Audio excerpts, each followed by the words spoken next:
গতকাল আমরা দেখেছিলাম যে সিজেপির প্রতিনিধিদের সঙ্গে কেন্দ্রের দুই মন্ত্রী নাড্ডা এবং তার সাথে বৈঠক হয়েছিল কেন্দ্রের দুই মন্ত্রীর, এবং সেই জায়গায় দাঁড়িয়ে গতকালের পর আজকেও একটা বৈঠক রয়েছে এবং তাদের তিন শর্তের মধ্যে একটা শর্ত, যেটা আমরা জানি যে একেবারে নাছোড়, প্রধানের অপসারণ দাবি, অর্থাৎ ধর্মেন্দ্র প্রধানের অপসারণের দাবি করেছে আরশোলা। দর কষাকষিতে তারা নাছোড়।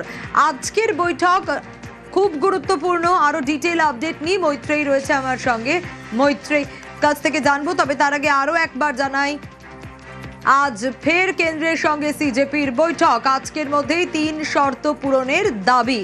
শর্ত এক কি ছিল? ধর্মেন্দ্র প্রধানের ইস্তফা, যার সঙ্গে কোনো রকম কোনো আপোষ করবে না ককরোচ। শর্ত দুই, আন্দোলনকারীদের বিরুদ্ধে ব্যবস্থা নয়। আর শর্ত তিন, প্রশ্ন ভাসে আত্মঘাতীদের পরিবারকে ক্ষতিপূরণ।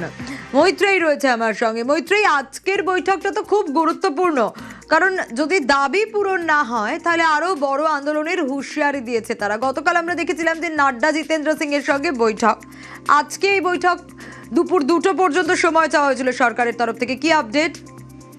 দেখো, এখনো পর্যন্ত সরকারের তরফ থেকে বা বিভিন্ন সরকারি সূত্রে আমরা যেটা জানতে পারছি যে এখনো পর্যন্ত সরকার ধর্মেন্দ্র প্রধানের পাশে দাঁড়ানোরই সিদ্ধান্তে অনড় রয়েছে। ফলে সেই জায়গায় দাঁড়িয়ে আজকের বৈঠকে সেই বিষয়টাই কিন্তু জানিয়ে দেওয়া হবে সিজেপিকে।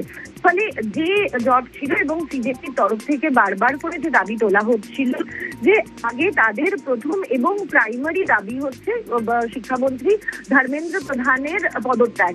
ফলে সেই জায়গায় দাঁড়িয়ে একটা বড় ডেডলকের সিচুয়েশন তৈরি হবে।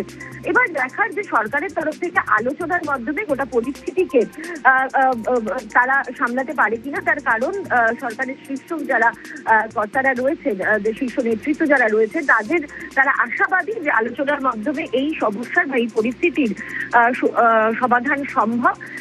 সেই দিকেই তাকিয়ে আজকে গোটা দেশ যে এই পরিস্থিতি, ডেডলক পরিস্থিতি তৈরি হয়েছে, সেই পরিস্থিতি থেকে আলোচনার মাধ্যমে কোনো সুরাহা বেরোয় কিনা আজকের বৈঠক থেকে।